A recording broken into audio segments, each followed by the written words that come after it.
করে বিছিয়ে দিয়েছে। মা এরপরে বিছানার ওপরে বারবার হাত বুলিয়ে দেখেছে বিছানার মধ্যে কোনো শক্ত জিনিস আছে কি না। বাপ বলেছে, হাগো শোনো, এই ছেলেটা যেমন তোমার, এই ছেলেটা তেমন আমি। বাপ, ছেলেটা আমার। আমি এত সুন্দর করে বিছানা বিছিয়ে দিলাম, এরপর তুমি বারবার হাত বুলিয়ে দেখো, তোমার কি বিশ্বাস হয় না? সেদিন মা যেন বলেছিল, না, আমি যে মা, সন্তানের মা, আমার মনের চয়ন হয় না, আমার মনের শান্তি হয় না যতক্ষণ وخير الهدي هدي محمد صلى الله عليه وسلم وشر الأمور محدثاتها وكل محدثة بدعة وكل بدعة ضلالة وكل ضلالة في النار. أعوذ بالله من الشيطان الرجيم. بسم الله الرحمن الرحيم. قاف والقرآن المجيد بل عجبوا أن جاءهم منذر منهم فقال الكافرون هذا شيء عجيب أإذا متنا وكنا ترابا ذلك رجع بعيد قد علمنا ما تنقص الأرض منهم وعندنا كتاب حفيظ بل كذبوا بالحق لما جاءهم فهم في أمر مريج أفلم ينظروا إلى السماء فوقهم كيف بنيناها وزيناها وما لها من فروج والأرض مددناها وألقينا فيها رواسي وأنبتنا فيها من كل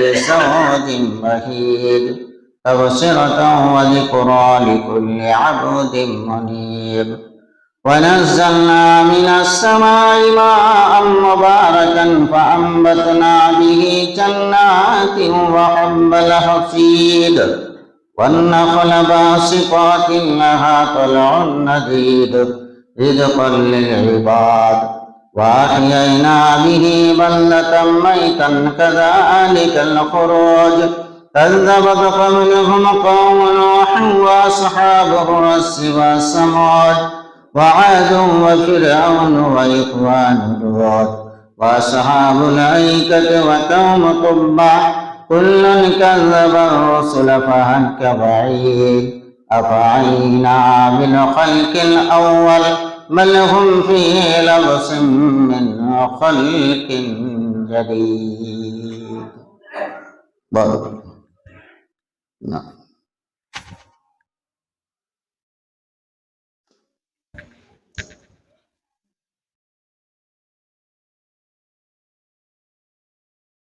نحمده ونصلي على رسوله الكريم أما بعد فأعوذ بالله من الشيطان الرجيم بسم الله الرحمن الرحيم وقضى ربك ألا تعبدوا إلا إياه وبالوالدين إحسانا إما يبلغن عندك الكبر أحدهما أو كلاهما فلا تقل لهما أف ولا تنهرهما وقل لهما قولا كريما. উপস্থিত দিনী ভাই সকল, প্রশংসা একমাত্র আল্লাহ তাআলার জন্য, যিনি অত্যন্ত ভালোবেসে আমাকে আপনাকে এই পৃথিবীর বুকে মানুষ রূপে সৃষ্টি করে পাঠিয়েছেন। তিনি চাইলে হয়তো পৃথিবীর অন্য কোনো প্রাণীর সোরা দিয়েও আমাদের পাঠাতে পারতেন, সবটাই তার ইখতিয়ার। তিনি ভালোবেসে আমাদেরকে মানুষ রূপে সৃষ্টি করে পাঠিয়েছেন, সেই সাথে সাথে নবী মুহাম্মদ রাসূলুল্লাহ সাল্লাল্লাহু আলাইহি ওয়াসাল্লামের উম্মত করে পাঠিয়েছেন। তার প্রশংসা করার মতো আমাদের জ্ঞান, গরিমা, ভাষা, বিবেক, বুদ্ধি কিচ্ছু নেই। তার প্রশংসা সম্পূর্ণরূপে করার মতো আমাদের কোনো উপায় নেই। তাই তারই শেখানো ভাষায় তার প্রশংসা করি, বলি আলহামদুলিল্লাহ। তারপর অসংখ্য দরুদ ও শান্তি বর্ষণ হোক নবী আহমদ মুস্তফা মুহাম্মদ রাসূলুল্লাহ সাল্লাল্লাহু আলাইহি ওয়াসাল্লামের উপর, বলি আল্লাহুম্মা আমিন। জুমার খুতবা স্বল্প সময়, ভূমিকা ছাড়াই কোরআন ও হাদিসকে সামনে রেখে কিছু কথা আলোচনা করার চেষ্টা চালিয়ে যাব ইনশাআল্লাহ। আমা তৌফিক ইল্লা বিল্লাহ, আলাইহি তাওয়াক্কালতু আলাইহি ওয়ালি। আল্লাহ পাক রব্বুল আলামিন তিনি যে আমাদের পৃথিবীর বুকে পাঠিয়েছেন, এটা আমরা সকলেই জানি। এবং এই পৃথিবী ছেড়ে আমাকে আপনাকে সকলকে চলে যেতে হবে, এটাও আমরা মানি। এই পৃথিবীর বুকে বিভিন্ন জাতি, বিভিন্ন শ্রেণীর মানুষ আমরা বসবাস করি। তার মধ্যে থেকে যে আমরা যে নিজেকে মুসলিম বলে দাবি করি, যারা আমরা ইসলামের অনুসারী রয়েছে, আমাদের মধ্যে থেকে বিভিন্ন দলে বিভক্ত হয়েছে। মাসলা মাসাইল নিয়ে আমাদের একে অপরের মতনৈক্য রয়ে গেছে। তবে একটা বিষয়ে অপরে আমরা একমত, যা কোনো ভিন্ন মত নেই। শুধু মুসলিম জাতি নয়, পৃথিবীর বুকে যত মানুষ আমরা বসবাস করি, আমরা সবাই একটা বিষয়ের ওপরে একমত, সেটা হলো এই পৃথিবী কারণ নয়। এই পৃথিবী ছেড়ে আমাকে আপনাকে সকলকে চলে যেতে হবে। আজ থেকে 100 বছর আগে যারা এসেছিল তারা হয়তো আর কেউই নেই, সব ফিরে চলে গেছে। আগামী 100 বছর পর আমরা কেউ থাকবো না, যারা আসবে তারাও এইভাবেই চলে যাবে। কোথায় যাবে? যাওয়ার জন্য দুটি জায়গা, তৃতীয় কোনো স্থান নেই। ফিরে যাওয়ার জন্য দুটি জায়গা। একটা জায়গা হলো যে জায়গা থেকে আমরা এই পৃথিবীর বুকে এসেছি। ভিন্ন আরেকটি জায়গা আল্লাহ পাক রব্বুল আলামিন তিনি তৈরি করেছেন। ও জায়গায় যদি পৌঁছাতে না পারি, পথ হারা হয়ে যায়, রাস্তা যদি ভুল হয়ে যায়, তাহলে সে জায়গায় গিয়ে হাজির হতে হবে। আমরা জানি আল্লাহ পাক রব্বুল আলামিন তিনি যখন হযরত আদম আলাইহিস সালামকে তৈরি করলেন, সৃষ্টি করলেন, আত্মা দিলেন, রূহ দিলেন, এবং হযরত আদম আলাইহিস সালামের পিঠ থেকে আল্লাহ পাক রব্বুল আলামিন নিজের দুই হাতে একেবারে পৃথিবীর শুরু লগ্ন থেকে নিয়ে কিয়ামত পর্যন্ত যত মানুষ এসেছে আসবে, সকলকে আল্লাহ নিজের দুই হাতে নিলেন। নেওয়ার পর আল্লাহ পাক রব্বুল আলামিন তিনি জিজ্ঞাসা করেছিলেন, আলাস্তু বিরব্বিকুম, আমি কি তোমাদের প্রভু নই? আল্লাহ জিজ্ঞেস করেছিলেন। সেদিন আমি আপনি হানাফি, শাফি, হাম্বলি, বেলি, হাড়ি, মুচি, বাগদি, এক কথায় যত মানুষ পৃথিবীর বুকে এসেছে আসবো, সবাই এক বাক্যে স্বীকারোক্তি দিয়ে সেদিন বলেছিলাম, বালা, অবশ্যই আপনি আমাদের রব, আপনি আমাদের স্রষ্টা। সেদিন রব বলে আমরা সবাই স্বীকৃতি দিয়েছিলাম।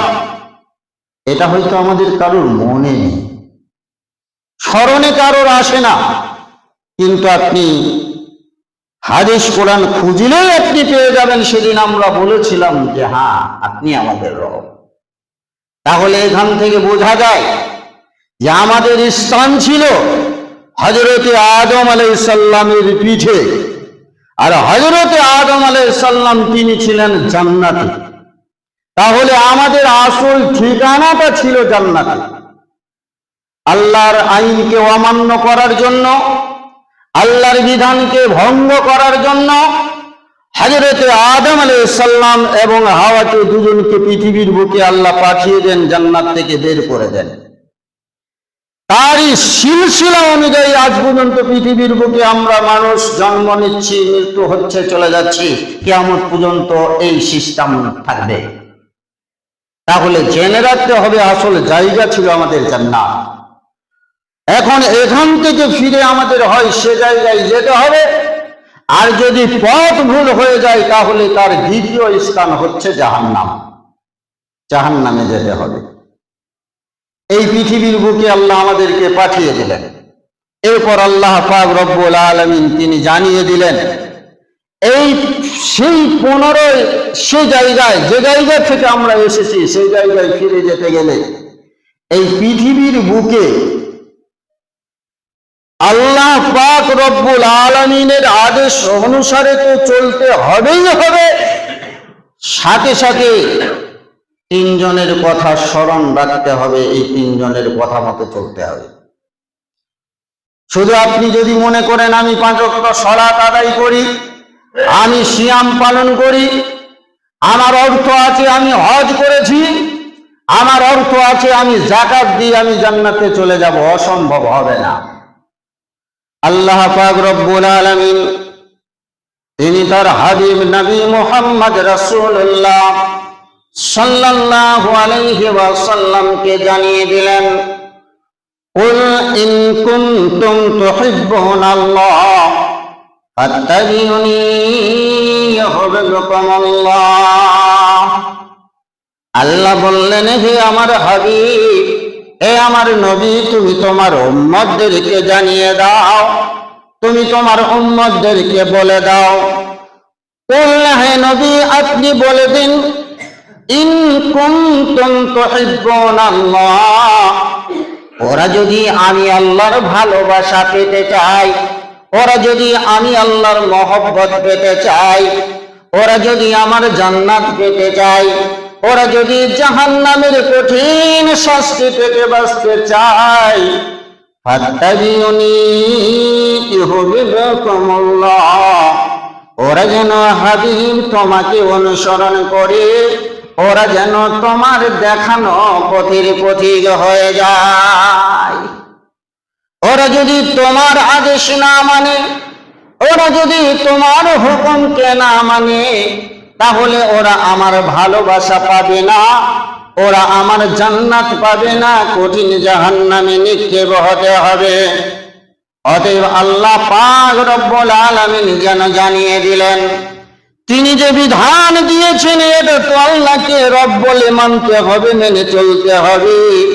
সাথে সাথে যে নবী মুহাম্মদ রাসূলুল্লাহ সাল্লাল্লাহু আলাইহি ওয়াসাল্লামকে পৃথিবীর বুকে পাঠিয়েছেন পথ প্রদর্শক হিসেবে, তিনি যে পথ দেখিয়ে গেছেন, তিনি যেইভাবে পৃথিবীর বুকে চলাফেরা করেছেন, জীবন যাপন করেছেন, যেই পদ্ধতি তিনি জানিয়ে গেছেন, এই পদ্ধতির অপরই জীবন কাটাতে হবে।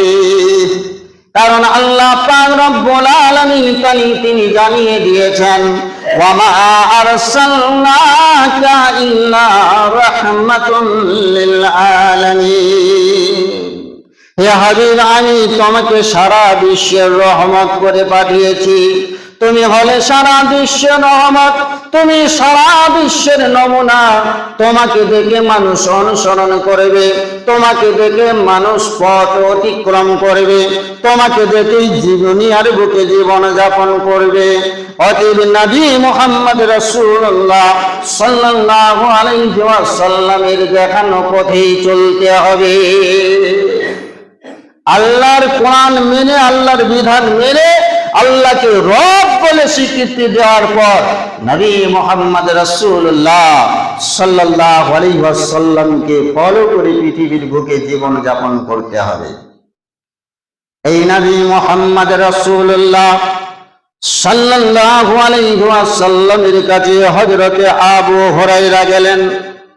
হযরতে আবু হুরায়রা রাদিয়াল্লাহু তাআলা আনহু তিনি তখনও ইসলাম গ্রহণ করেননি, তিনি একজন বিধর্মী ছিলেন।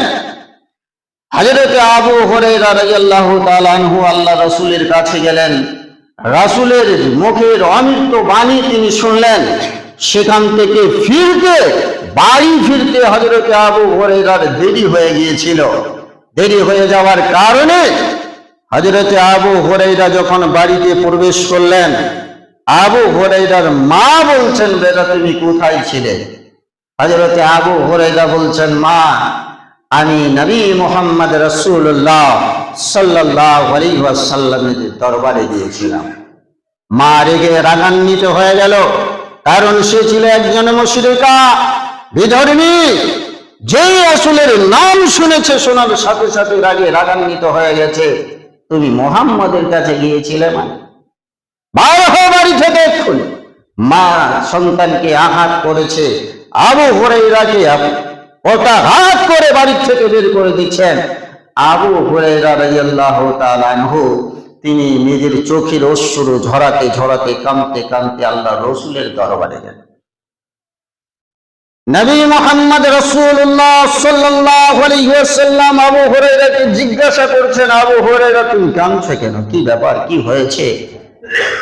হযরতে আবু হুরায়রা বলছেন, ইয়া রাসূলুল্লাহ, আমি যে আপনার দরবারে এসেছিলাম, আপনার কাছ থেকে আমি ফিরতে দেরি হয়ে গেছে। আমি যেই বাড়িতে গিয়েছি, আমার মা আমাকে আঘাত করেছে, বড় দুঃখ দিয়েছে, কষ্ট দিয়েছে। আল্লাহ রাসূল বলছেন, আবু হুরায়রা রে, তোমাকে তোমার মা মেরেছে, মায়ের জন্য কি আমার কাছে বিচার চাইতে এসেছো? শোনা রে আবু হুরায়রা, তুমি শুনে রাখো, সে যে তোমার মা, তোমার মায়ের বিচার করার ক্ষমতা নেই, তোমার মায়ের বিচার করা যাবে না। হযরতে আবু হুরায়রা বলছেন, ইয়া রাসূলুল্লাহ, আমি আমার মায়ের জন্য আপনার কাছে বিচার চাইতে আসি নাই, আমি আমার মায়ের জন্য আপনার কাছে নালিশ করতে আসি নাই, আমি এজন্য আপনার কাছে ফিরে এলাম মনে বড় আঘাত নিয়ে, দুঃখ পেয়ে। ইয়া রাসূলুল্লাহ, আমি তো আপনার কাছে ইসলাম গ্রহণ করে আমি দ্বীনের পথে চলে হয়তো আমি জান্নাতে চলে যাব, কিন্তু আমার যে মা গর্ভধারিণী যদি মুশরিকা হয়ে মারা যায়, তাহলে আমার মা জাহান্নামে চলে যাবে, এটা আমি কি করে সহ্য করব? অতএব রাসূল, আপনার কাছে আমি ফিরে এসেছি এজন্যই আপনি আমার মায়ের জন্য একটু দোয়া করে দিন, যাতে করে আমার মা পরিবর্তন হয়ে যায় এবং কিয়ামতের দিনে কঠিন শাস্তি থেকে নাজাত পেয়ে যায়। আল্লাহ রাসূল আবু হুরায়রা মায়ের জন্য দোয়া করেছেন। হযরতে আবু হুরায়রা সেখান থেকে ছুটতে ছুটতে নিজের বাড়িতে যাচ্ছেন। বাড়িতে গিয়ে আবু হুরায়রা দরজার কড়া নাড়াচ্ছেন। এবার বাড়ির ভিতর থেকে আওয়াজ আসছে একেবারে নরম সুরে, মায়াবী সুরে। কে? হযরতে আবু হুরায়রা বলছেন, মা আমি তোমার সন্তান ফিরে এসেছি। তখন দরজা খোলার পর আবু হুরায়রা বলছেন, আমার মায়ের দরজা খোলার পরে আমি তাকিয়ে দেখলাম আমার মা যেন গোসল করে সুন্দরভাবে তৈরি হয়ে আছে। আমি অবাক চিত্তে তাকিয়ে দেখলাম আমার মা আমাকে জড়িয়ে ধরে বলছেন, বেটা রে, আমি তোমাকে আঘাত করেছি, কষ্ট দিয়েছি, কিছু মনে নিও না। তুমি যে রাসূলের দরবারে গিয়েছো, আমিও তোমার মা গোসল করে রেডি হয়ে আছি, তোমার রাসূলের দরবারে আমাকে নিয়ে চলো। আমার ভাইয়েরা, মা আঘাত করেছে একজন মুশরিকা মা, সে মুসলিম নয়, বিধর্মী। এরপরে আল্লাহর রাসূল বলছেন, আবু হুরায়রা তোমাকে তোমার মা মেরেছে, মায়ের বিচার করার কিছু নেই, সে যে তোমার মা। আমার ভাইয়েরা, এজন্য আল্লাহ পাক রব্বুল আলামিন পবিত্র পাক কালাম কোরআন কারীমের মধ্যে ঘোষণা দিয়ে তিনি জানিয়ে দিলেন, ওয়াকাযা রাব্বুকা আল্লা তা'বুদু ইল্লা ইয়াহু ওয়া বিল ওয়ালিদাইনি ইহসানা। আল্লাহ বললেন, ওয়াকাযা রাব্বুকা, আমি আল্লাহ ফয়সালা করে রেখে দিয়েছি রে, আমি তোমাদের রব ফয়সালা করে রেখে দিয়েছি। আল্লাহ বলেননি আমি ফয়সালা করব কিয়ামতের কঠিন দিনে। আল্লাহ বললেন, ওয়াকাযা, আমি ফয়সালা করে রেখে দিয়েছি। ওয়াকাযা রাব্বুকা, আমি তোমাদের রব ফয়সালা করে রেখেছি। কি ফয়সালা করে রেখেছেন? আল্লাহ তা'বুদু ইল্লা ইয়াহু ওয়া বিল ওয়ালিদাইনি ইহসানা। তোমরা বান্দা হিসেবে আমি আল্লাহর ইবাদত করবে, আমার উপাসনা করবে, আমার আরাধনা করবে। এটা আমি আল্লাহ ফয়সালা করে রেখেছি। পৃথিবীর বুকে তোমরা আমার ইবাদত করবে, আমার উপাসনা করবে, আর কি করবে? ওয়া বিল ওয়ালিদাইনি ইহসানা, আর তোমরা তোমাদের মা বাপের ইহসান করবে, মা বাপের দেখভাল করবে, মা বাপের যত্ন নেবে। আমার ভাইরা, আমি আপনাদের জানাতে চাই আল্লাহ পাক রব্বুল আলামিন কোরআন কারীমের পরস্পর দুটি শব্দ একই আয়াতে আনলেন কেন? আল্লাহ বললেন ওয়া কাযা রাব্বুকা আল্লা তা'বুদু ইল্লা ইয়াহু ওয়া বিল ওয়ালিদাইনি ইহসানা। আল্লাহ যেন জানিয়ে দিলেন, ওরে আমার বান্দারা শুনে রাখো, বান্দা হিসেবে তোমরা আমার ইবাদত করবে, এটা যেমন আমি ফয়সালা করে রেখে দিয়েছি। সন্তান হিসেবে তোমরা তোমাদের মা বাপের দেখভাল করবে, তাদের যত্ন করবে, তাদের খাতির করবে, তাদের যত্ন নেবে, এটা আমি তোমাদের জন্য ফরজ করে রেখেছি। অতএব সন্তান হিসেবে আমার আপনার দায়িত্ব কর্তব্য রে, মা বাপের অবস্থা অনুযায়ী তাদের লালন পালন করতে হবে। মনে রাখতে হবে আমাকে আপনাকে। মায়ের জন্য এত গুরুত্ব দিলেন নবী মুহাম্মদ রাসূলুল্লাহ সাল্লাল্লাহু আলাইহি ওয়াসাল্লাম। শুধু নবী নয়, আল্লাহ পাক রব্বুল আলামিন তিনিও মা বাপের জন্য এতটা মর্যাদা দিয়ে দিলেন। ওই আমার ভাই, স্মরণ রাখুন, আপনি যেদিন আপনি মায়ের গর্ভে এলেন, আসার পর আপনার মুখে কান্না ছাড়া কোনো আওয়াজ ছিল না, কান্না ছাড়া কোনো আওয়াজ আপনার মুখে ছিল না। আপনার মা 2 বছর ধরে বুকের দুগ্ধ পান করে আপনাকে লালন পালন করলেন। মা 9 মাস 10 মাস আপনাকে গর্ভে রেখে বহন করে বাড়ালেন। কিন্তু বাপ এমন একটা জিনিস রে, যে বাপ মৃত্যুর আগে পর্যন্ত এই সন্তান নামক বোঝাটাকে মাথায় নিয়ে ঘুরে বেড়ায়। বাবা হাটে গিয়েছে, মাঠে গিয়েছে, বাজারে গিয়েছে। আমি কচি, আপনি কচি বাচ্চা ছিলেন। শত কষ্ট করার পর বাপ যখন বাড়িতে প্রবেশ করেছে, বাড়িতে প্রবেশ করার পরে মাকে জিজ্ঞাসা করেছে, আপনার আমার মাকে জিজ্ঞাসা করেছে, হাগো আমার সন্তান খেয়েছে কিনা। খিদের জ্বালায় বাপ কাতর হয়ে আছে, সারাটা দিন হাড় ভাঙা পরিশ্রম করে বাড়িতে প্রবেশ করে বিবির সামনে দাঁড়িয়ে বলেনি, আমাকে আগে খাবার দাও। আগে জিজ্ঞেস করেছে আমার ছেলেটা খেয়েছে কিনা। এগো ছেলে খেয়েছে। বাপ খেতে বসেছে, খাওয়ার পর বারবার একদিকে খেতে যায়, অপরদিকে সন্তানের মুখ পানে একবার করে তাকিয়ে দেখে সত্যি আমার সন্তান খেয়েছে কিনা। খাওয়ার পরে গায়ে রেখে হাত বুলিয়ে দেয়, পেটের ওপরে হাত বুলিয়ে দেখে সন্তান ক্ষুধার্ত আছে কিনা। ওরে যুবক, মনে রাখতে হবে, যদি আপনি ছোট ছিলেন, কচি বাচ্চা ছিলেন, আপনার বাপ হাটে গিয়েছে, মাঠে গিয়েছে, বাজারে গিয়েছে, সেখান থেকে ফেরার পথে খালি হাতে বাড়িতে প্রবেশ করতে পারেনি। সর্বদাই সন্তান নামক এই চেহারাটা যেন তার চোখের মধ্যে ভাসতে ছিল। হাটে মাঠে বাজারে যেখানে গিয়েছে, বাড়ি ফেরার সময় ভেবেছে, না আমার সন্তান বাড়ির ভিতরে আছে, আমি যখন বাড়িতে প্রবেশ করবো সন্তান কিছু বুঝে না, ছুটে আসবে আমার কাছে, পেটে পকেটে হাত ভরবে কিছু খাবার পাই কিনা, ঝোলাতে হাত ভরবে কোনো খাবার এনেছো কিনা। বাপ সে সহ্য করতে পারবে না। এইভাবে হাতে মাঠে বাজারে যেখানে আছে ফেরার সময় কিছু না কিছু নিয়ে বাড়িতে প্রবেশ করেছে। আমি আপনি সেদিন বাপের কাছে ছুটে গিয়েছিলাম, বাপের পকেটে হাত ভরেছি, বাপ মুচকি হাসি দিয়েছে, হাত ভরে একটা চকলেট পেয়েছি, একটা কোনো খাবার পেয়েছি। বাপ নিজের হাতে হয়তো কখনো আমার আপনার হাতে তুলে দিয়েছে। আমার মুখ দিয়ে যখন একটা মুচকি হাসি বার হয়েছে, একটা চকলেট পেয়ে, একটা মিষ্টি পেয়ে, শত দুঃখ কষ্ট বেদনা সহ্য করে বাপ এই সন্তানের মুচকি হাসিটা দেখে সব দুঃখ ভুলে গেছে। এর নাম হলো বাপ।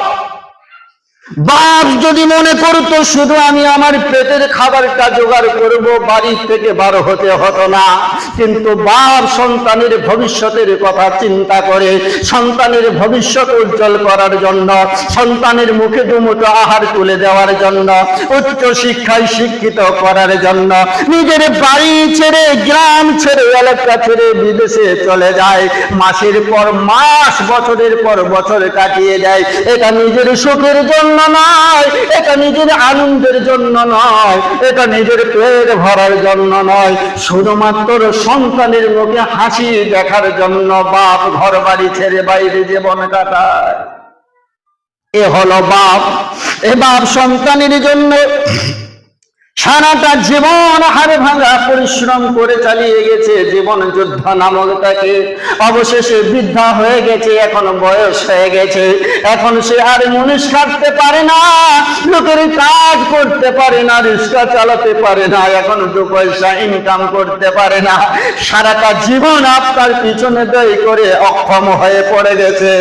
এখন আপনার বিবাহ শাদী হয়ে গেছে, আপনি বউনে সুখে শান্তিতে আছেন, নিজে মাস গেলে এখন হাজার হাজার টাকা, লাখ লাখ টাকা ইনকাম করেন, কিন্তু বাপের কথাটা ভুলে গেছেন যে বাপ আপনাকে এত পরিশ্রম করে মানুষ করেছে। মা কোন অংশে কম ছিল না। মায়ের বুকের অপরে বাদুরের মতো চিপকে লেগেছিলাম, মায়ের দুগ্ধ পান করে করে বড় হয়েছি। সারাটা জীবন মায়ের কামাই খেয়েছি, মায়ের দুগ্ধ পান করেছি। শরীরে রক্ত মাংসগুলি তার যেন শেষ হয়ে গেছে, পানি হয়ে গেছে। সংসার নাবার খানিটা টানতে টানতে যেন মা আজ ক্লান্ত হয়ে পড়েছে। মা কোনোদিন আঘাত দেয়নি, বুঝতে দিইনি, শত কষ্ট বেদনা সহ্য করে সন্তানের মুখের হাসি দেখার চেষ্টা চালিয়ে গেছে। যখন মায়ের বুকে দুগ্ধ পান করতে করতে আমি আপনি ঘুমিয়ে গেছি, এক হাতে করে বুগলের ভেতরে সন্তানকে ভরে রেখেছে, এক হাতে করে বিছানাটা ঠিক মতো বিছাতে আর পারছে না। আপনার আমার বাপকে ডাক দিয়ে বলেছে, কই গো, কোথায় আছো? বলে এই যে এখানে আছি, এসো না, ছেলেটা ঘুমিয়ে গেছে, বিছানাটা একটু ঠিক করে তুমি পেরে দাও, বিছানাটা পেতে দাও। বাপ এসে বিছানাটা শুনতো, সন্তানের বিছানাটা আমি ঠিকভাবে না দেখেনি।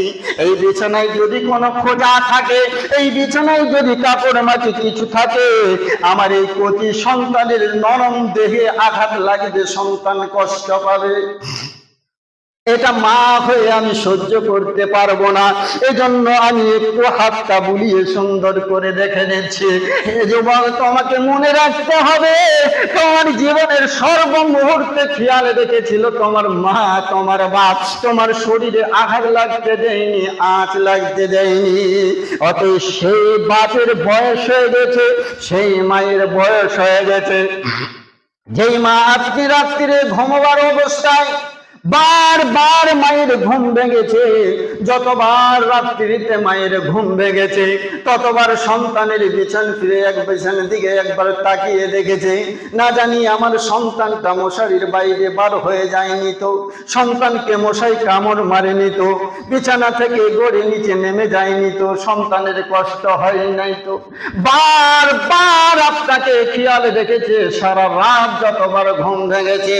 হে যুবক, তুমি কি একবার খেয়াল রেখেছ আজকে তোমার মায়ের বয়স হয়ে গেছে, আজকে তোমার মা বয়সটা হয়ে গেছে, বাড়ির এক কোনায় মায়ের বিছানা করে তুমি মাকে ফেলে রেখেছো গভীর শীতের গভীর রাতে, ঠান্ডায় তোমার মা থরথর করে কাঁপছে, শীতের ভালো কাপড়টাও নেই, শীতের ভালো বিছানাটাও তুমি দাওনি। একটা বার কি তুমি রাত্রিতে জাগরণ করে দেখেছ? না, আমার বয়স্ক মাটাকে একবার আমি দেখে আসি, যেই মা সারাটা জীবন সংসার নামক ঘানিটাকে টানতে টানতে নিজের শরীরের রক্তকে পানি করে দিল, সেই মাটা আমার বিছানায় ঠিক মতো ঘুমিয়ে আছে কিনা, আমার মায়ের কোনো কষ্ট হলো কিনা, আমার মা কোনো কষ্ট পাচ্ছে কিনা, মায়ের এক বদনা গরম পানির দরকার আছে কিনা। হে যুবক, তুমি কি একটা বাড়ির জন্য মায়ের খবর নিয়েছো? যদি নিয়ে থাকে তাহলে ভালো, আর যদি না নিয়ে থাকো তাহলে তোমার জীবন বরবাদ হয়ে গেল। যে মা, যে বাপ এত কষ্ট করে আপনাকে লালন পালন করে দুনিয়াতে আপনার হাসি মুখটা দেখিয়েছে, এমনকি বাপ মা মৃত্যু শয্যায় সজ্জিত হয়ে গেছে, সেই সময় আপনি বাপের মাথার কাছে বসুন। আপনি যদি আপনার বাপকে জিজ্ঞেস করেন, বাপ শেষ অবস্থায় তুমি কিছু বলতে চাও, একটু বলে যাও, আপনার বাপ আপনার মুখ পানে তাকিয়ে বলবে, দাদা রে, ভাই ভাই একটু ভালোভাবে থাকিস, একটু মেলজোল করে থাকে, যেন কোনো কষ্ট না হয়, আমি তোদের শান্তি চাই। বাপ আপনাকে বলবে না, বেটা রে আমি মারা যাচ্ছি, চলে যাচ্ছি, তোর জন্য সুন্দর একটা বিল্ডিং বানিয়ে দিয়েছি, তোর জন্য আমি জমি জায়গা অনেক কিছু করে গেলাম, তবে আমি চলে যাওয়ার পর যেন আমার জন্য 10 কাঠা জমি দান করে দিস, আমি চলে যাওয়ার পর যেন 10,000 টাকা আমার জন্য দান করিস। এটা বাপ একবার বলবে না, কারণ বাপ সে নিজের কথাটাই একবারও চিন্তা করে না, সদা সর্বদাই শুধু সন্তানের কথা চিন্তা করে। অতএব আমার ভাইয়েরা, এজন্য আল্লাহ পাক রব্বুল আলামিন যেন জানিয়ে দিলেন, রে ওয়াতাজা রব্বুকা আল্লা তা'বুদু ইল্লা ইয়াহু ওয়া বিল ওয়ালিদাইনি ইহসানা। সন্তান হিসেবে তোমরা মা বাপের ইবাদত, মা বাপের অনুসরণ করবে, তোমরা মা বাপের দেখভাল করবে, মা বাপের যত্ন নেবে, আর বান্দা হিসেবে তোমরা আমার ইবাদত করবে। আর যদি তোমরা মা বাপের ইহসান না করো, ইম্মা ইয়াবলুগান্না ইনদাকাল কিবারা আহাদুহুমা আও কিলাহুমা ফালা তাকুল লাহুমা উফিন ওয়ালা তানহারহুমা ওয়া কুল লাহুমা কাওলান কারীমা। আমার আল্লাহ জানিয়ে দিলেন, তোমরা যদি বৃদ্ধ অবস্থায় মা বাপের একজনকে পাও অথবা 2 জনকে পাও, তাহলে তাদের সেবা যত্ন করো, তাদের দেখভাল করো।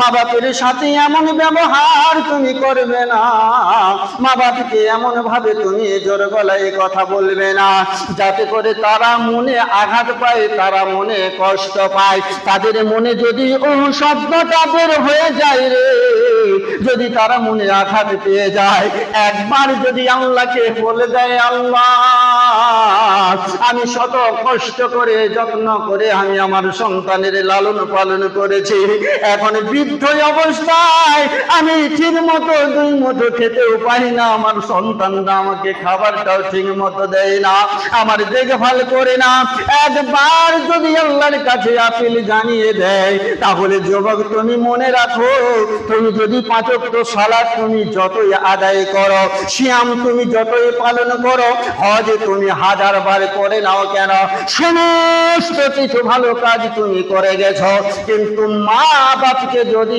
রাজি না করে তুমি পৃথিবী ছেড়ে চলে যাও, তাহলে কিয়ামতের কঠিন দিনে তোমাকে জাহান্নাম থেকে বাঁচাবার আর কোনো রাস্তা থাকবে না, কোনো রাস্তা থাকবে না, জাহান্নামে যেতে হবেই হবে।